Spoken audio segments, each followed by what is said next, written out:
Welcome back to the listener's commentary on 1 Corinthians. We've been working through Paul's letter to the Corinthians, and we are in chapter 9. This recording will look at 1 Corinthians 9:19 through 27. And we need to make sure we keep the context in mind, as always. And so the overarching topic of chapters 8, 9, and 10 in 1 Corinthians is eating food offered to idols, especially eating in the temple precincts. We talked about that in our recording on chapter 8. And just to make sure we keep the flow of thought in mind, let's recall what chapter 8 and the first part of chapter 9 is about. Chapter 8 essentially argued that just because you might know the truth about idols and the truth about the one true God doesn't give them the right to eat whatever they want, whenever they want, wherever they want, in complete disregard to the impact of that on their fellow brothers and sisters in Christ. What Paul says there in chapter 8 is that love is actually superior to knowledge, and love is concerned about the well-being of the other person rather than serving myself. So what Paul says is you need to watch out for using your freedom and your rights in such a way that you do so at the expense of others. Then we start chapter 9, and what Paul does in chapter 9 is he's using his own approach to ministry as a concrete example of giving up your rights and your freedoms for the sake of the gospel and for the good of others. So in the last recording, chapter 9, 1 through 18, in that section, Paul explained how he had the right and the freedom to expect material provision from them, from the Corinthians, for his ministry among them. He even stated it as a principle that those who proclaim the gospel should get their living from the gospel. But Paul says he chose not to use that right, and he did so actually for the sake of the gospel. Well, that discussion that he began there in chapter 9, 1 through 18, continues here in 9, 19 through 27. And what Paul's going to do now that we'll look at in this recording is Paul's going to show how being driven by the gospel affects the way he relates to and interacts with various kinds of people, various groups of people. And what Paul says in a nutshell is that depending on the group of people that he's around, he adjusts.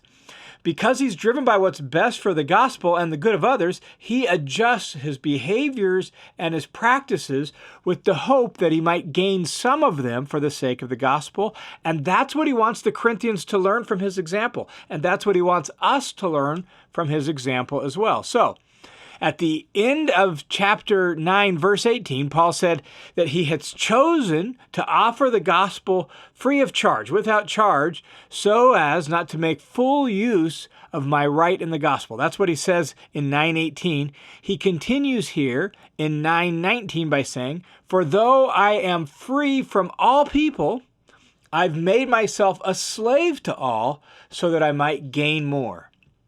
This is the relational principle that motivated Paul not to make full use of his right of financial support from the Corinthians. He voluntarily, he says, makes himself a slave to others. His driving question is, what's best for them? How can I serve them? What do they need? What will help them hear the gospel well and come to faith in Jesus? And he does this with the aim, he says here in verse 19, that more people might be gained or won for the sake of the gospel. And typically, when we read 1 Corinthians 9:19, I think the first thing we think of, and oftentimes the way it's preached, is that we might gain people outside of the church, conversion and evangelism and all of that we might win people to Jesus who are unbelievers. And that's certainly true. That's part of what Paul means here, is that in a evangelistic context where he's working with Jews, you can see this even in Acts, he speaks the gospel in a way Jews can hear it from the Old Testament law. But when he's in an evangelistic context where, for example, he's speaking to Gentiles, he doesn't quote the Old Testament scriptures. Why not? Well, because they don't understand those and respect him as an authority. So he adjusts his specific behaviors to win people outside of the church. But I don't think here in 1 Corinthians 9:19 that that's all he means. He also means, when he says that he might gain people or win people, he means people in the church who are going astray or would go astray if he didn't consider them and where they're at. Why do I think that? Well, we'll see very shortly what he says about adjusting to the weak, and that just forces us to keep the context in mind. Remember chapter 8, where Paul accused some of the people in the Corinthian church of potentially destroying their brother or sister's faith by eating food offered to idols in a temple precinct. And Paul doesn't want that to happen. And so gaining them would mean you're gaining people who are believers, but their faith is about to be destroyed because you are going to just use your freedom in a reckless sort of way. So Paul's point here in 9:19 is that in relationship to outsiders and to insiders, Paul limits his freedom to help gain people for the sake of Christ. And even though the specific ways he's been talking about that is giving up his right of financial support when he first preached the gospel there in Corinth, this principle of adjusting your behavior is broader than financial support.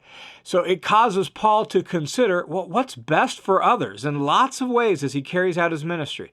And so he adjusts his practices, he adjusts his actions based on what's best for others and what's good for the gospel. And that's what he means by, I make myself the slave of all. And so he says, even though I'm free from everybody, I have voluntarily made myself the slave of all people so that I might gain more people.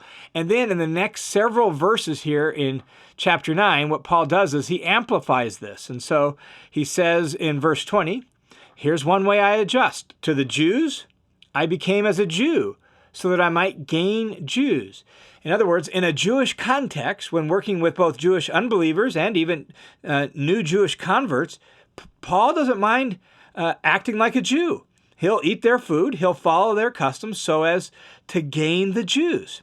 Now, in relationship to Jews and Gentiles, the real issue is not just that some are Jews and some are Gentiles. The real issue has to do with the place of the law, the old covenant law, as the boundary of God's people and the evidence of salvation and blessing.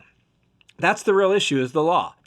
And that causes real challenges for how to act when among different groups of people, because the Jewish law had certain foods you could eat and certain practices you needed to perform, and the Gentiles didn't have that. And so the real issue is the law. So after saying that to the Jews I become like a Jew, what Paul does then is to focus on really the law itself and how that forces him to adjust his behavior. So he says, to those who are under the law, I became as one under the law. Just think about what Paul said. Remember, Paul's background, a Jew, not just a Jew, a Pharisee who was studying under Gamaliel. All of this is Paul's background, meaning he saw himself deeply under the law before meeting Jesus. And now he can speak as, that's a position I take in relationships in order to benefit others and for the good of the gospel. So to those who are under the law, I become as one under the law, even though not being under the law myself. Again, think how far Paul has come since he met Jesus on the road to Damascus, so that, here's the reason for adjusting, so that I might gain those who are under the law. So what Paul is saying is that in a Jewish context, Paul is willing to practice the Jewish customs with the hope that it'll help people either come to know Jesus for the first time or remain faithful to Jesus as Messiah if they've already believed in him. What's an example of that? Well, perhaps an example of that might be what happens in Acts chapter 21, 15 and following, where Paul, at the end of his third journey, arrives in Jerusalem. He meets with the leadership in the Jewish church there in Jerusalem, and there is some concerns about his presence there and what people have been told about Paul and how Paul views the law. And so Paul, in Acts 21, 15 and following, voluntarily takes a Nazirite vow in Jerusalem. And that's an example of taking on a Jewish custom or practice for the good of others and the good of the gospel. Then Paul goes on here in 1 Corinthians chapter 9, verse 21, and says, to those who are without the law. So to those under the law, I'm willing to practice Jewish customs. But to those who are without the law, I become as one without the law, though not being without the law of God, but under the law of Christ, so that I might gain those who are without the law. So just like in the first expression of this, where he said, to those under the law, I become as one under the law, though I'm not under the law myself. Here he says, and yet, even though I can act like one without the law, I still really do have the law of God in the sense of the law of Christ, the teaching of Christ, the instruction of Jesus. And so it's not like Paul is lawless, but when he's with those who don't have the law, guess what? He doesn't feel the need to practice Jewish customs. And his goal for that is so that I might gain those who are without the law. Again, what might be an example of this? Well, I think of, for example, Galatians chapter 2, where Paul describes his ministry in Antioch and how he was gladly eating with Gentiles in Antioch because it's a Gentile context. And so he's happily doing that. Not only that, Peter was doing that until some super conservative Jewish Christians from Jerusalem showed up and pressured Peter into ceasing to eat with Gentiles. And all of a sudden that led to conflict in the church. And Paul describes what happens there in Galatians chapter 2. And so Paul's like, no, like in that context, the best thing we can do for the sake of the gospel and for the good of others is to all eat together as Jews and Gentiles, because we're in a context where that makes sense. Then what Paul does here in 1 Corinthians 9 is he ends this description of how he adjusts his behavior with another group. Not just any group, the very kind of group of people that are being potentially hurt in the church at Corinth. And so he says in verse 22, to the weak, I became weak so that I might gain the weak. Now, hopefully you hear the connection with the immediate situation that Paul's addressing in 1 Corinthians 8, 9, and 10. Specifically, how people who are weak, meaning people who can't eat idol meat, are being harmed by those who are just going their own way and serving themselves. And so chapter 8, Paul describes this. For example, chapter 8, verse 7, he says, however, not all people have this knowledge, but some, being accustomed to the idol until now, eat food as if it were sacrificed to an idol, and their conscience, being weak, is defiled. Or 8, verse 9, take care that this freedom of yours does not somehow become a stumbling block to the weak. Verse 10, for if someone sees you, the one who has knowledge, dining in an idol's temple, will his conscience, if he is weak, not be strengthened to eat things sacrificed to idols? So a handful of times in chapter 8, Paul has used this word weak to describe what's going on in the situation in Corinth. And so Paul says about himself and his ministry that he limits his freedom to become like the weak so that he might gain the weak. And the implication is very clearly to the Corinthians is that he wants them to do the same thing. He wants them to limit their freedom for the sake of the weak in the church. And it's really this sentence in verse 22, to the weak I became weak so that I might gain the weak. It's this sentence that makes it clear that the word gain or win does not refer exclusively to evangelism and conversion. It includes gaining and winning those in the church who might be led astray by the Corinthians' misguided use of their freedom. And so to the Jews, become like the Jews. To those under the law, I become like those under the law. To those without the law, I become like those without the law. To the weak, I become like the weak. And then he says, I have become all things to all people so that I, by all means, may save some. Jews, Gentiles, those under the law, those without the law, the weak, whoever, rather than flaunting his freedom and demanding his rights, what Paul says is he adjusts. He adjusts his practices and his behaviors and his customs in ways that he deemed helpful to that particular group of people and in a way that he thought was in keeping with the truth of the gospel. And that's true whether it's for people outside the church or whether it was true for people inside the church. Paul is willing to limit his freedom and adjust his behavior in very specific ways for the good of others, and all of that is driven by his commitment to the Gospels. And so in verse 23 he says, I do all things for the sake of the gospel, so that I might become a fellow partaker of it. The gospel literally means good news, but most simply and precisely, the gospel is the news that Jesus is King and Lord, risen from the dead. That's the gospel that you see the apostles preaching in the book of Acts.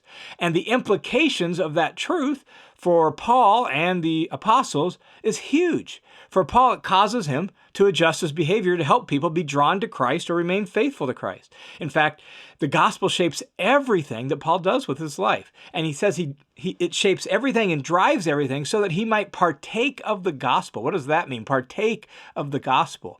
Well, the word partake means to share in or to participate in. So it's not merely that I partake it like consume it, but that I share in it.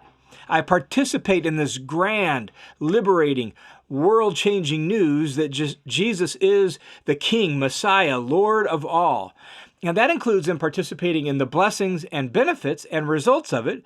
It also includes participating in announcing it and other ways of being involved in service to King Jesus that the gospel announces. In fact, in the book of Philippians, Paul actually describes the Philippian church's financial support of his ministry as participating in the gospel, the same word that's used here.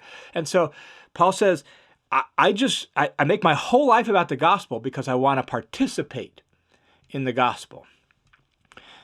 That's what drives Paul to adjust his behavior in really key and important ways. That's what he's calling the Corinthians to imitate by his example. Then Paul concludes this section with a final illustration and appeal. He says in verse 24, "Do you not know that those who run in a race all run, but only one receives a prize," right? Like there's only one winner. In the ancient world, they didn't have participation trophies. You either won or you didn't. And so those who run in a race, all the runners run, but only one wins the prize. Run in such a way that you may win. Everyone who competes in the games, and Corinth was famous for the Isthmian Games that were practiced every other year. They rivaled the Olympics in prestige and importance. And so they were a big deal to the Corinthian audience. And so Paul's just playing off things they're familiar with. Everyone who competes in the games that they knew about exercises self-control in all things, right? They discipline themselves, what they eat, the way they train, right? Their sleep patterns. Everyone who competes in the games exercises self-control in all things. So they do it to obtain a perishable wreath. Perishable wreath refers to the victor's crown, a laurel wreath literally made out of leaves that was not just like perishable, over a long period of time. Like leaves kind of get dry and die pretty quickly. So they're competing to get this victor's crown made out of leaves, and it's going to perish like within weeks. It's going to be all dried out. But we do it, he says, to gain an imperishable wreath. So here's another example. Paul is using this illustration as another example of where people give up things and practice self-control for the sake of a goal. Athletes competing in a race, athletes competing in a wrestling competition, athletes competing in whatever other games they may compete in, athletes competing in games, they practice self-control. They discipline themselves in what they eat, what they drink, how they sleep, how they train, all of that. They give up things for the sake of a goal. And he says the goal is simply a perishable wreath. It's perishable. But we're looking forward to an imperishable reward, an imperishable crown. And then in verses 26 and 27, Paul gives the point of the illustration. He says, therefore, again, thinking of his ministry, therefore, I run in such a way as not to run aimlessly. I box in such a way as to avoid hitting air. But I strictly discipline my body and make it my slave so that after I've preached to others, I myself will not be disqualified. This describes how Paul thinks about his self-emptying ministry. When he lowers himself for the sake of others, when he adjusts his behavior to gain others, when he does all of that, it's not without aim. It's not purposeless. It's not unintentional. It's deliberate. It's focused. It has a reason. And so Paul says that he strictly disciplines his body. Older translation said, I buffet or I beat my body. The idea is I bring my body under my control, not so that I serve myself and not so that I capitulate to the whims and the desires of my body. No, I do all this for the sake of the gospel, for the good of others, so that after I've preached to others, I will not be disqualified. This is how Paul ends this example of his ministry in this context. And it's really a final appeal to the Corinthians by way of thinking about Paul's example. And Paul's going to apply all this specifically to the Corinthians in chapter 10. But the implication is clear.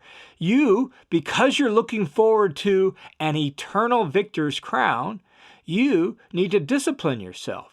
You need to limit your freedoms. Rather than demanding your rights or imbibing all your free desires that you think you have to eat whatever meat you want to eat, wherever you want to eat it, or whatever else it might be, what if you were actually driven by the gospel so that you could participate in the gospel like Paul, and you thought of what's best for others and for the sake of the gospel? Paul says, he does whatever it takes. He disciplines his body and brings it under strict control so that he can be a participant in the very gospel that he preaches. May it be so for you and I as well. In whatever way we need to do that, may we be driven by both the gospel and by how that gospel is best communicated and expressed and lived out for the sake of others.